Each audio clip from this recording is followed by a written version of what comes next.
Okay, this whole exercise is for you to notice a pattern.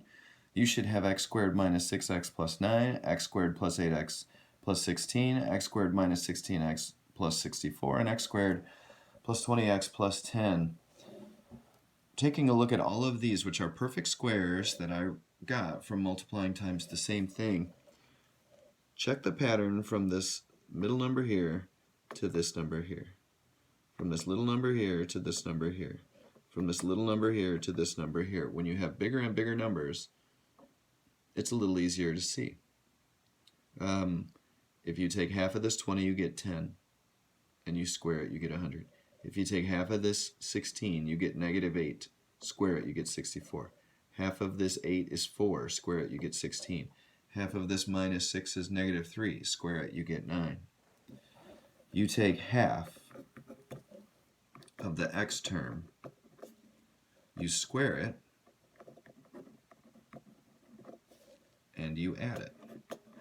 That's how you complete the square to get something that will be a perfect square. Now, why am I doing this? Because I would like to rewrite quadratics that are in general form as two things times each other, because look over here. Isn't this x minus 8 squared? And isn't that what the vertex form looks like when I'm rewriting my parabolas? Here's your last page. Let me go back to it.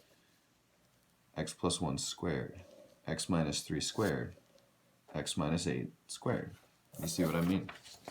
Okay, so complete this square. If I got x squared and plus 12x, you take half of that is 6, and you square it, plus 36. That's a perfect square because it has two identical factors. This one, take half of 14 is negative 7, and square it, it's plus 49. Now, how do I know that those are perfect squares? I could factor it and find out. X squared plus 12x plus 36. Again, I don't do factor by grouping. I don't mind if you do, but I don't. I'm going to set up two sets of parentheses of two things that multiply together to give me this. The first two have to be x's, so that I get x times x is x squared.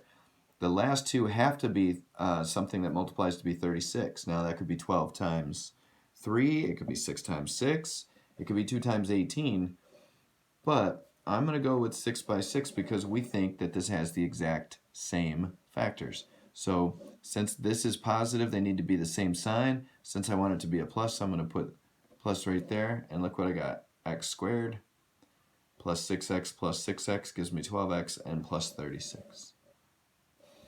This one here, x squared plus 20x plus 100. If I factor it, it factors into two things that are the exact same. An x and an x give me x squared when I multiply them.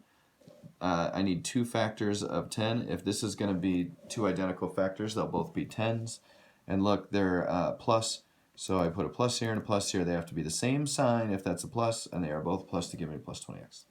Next page.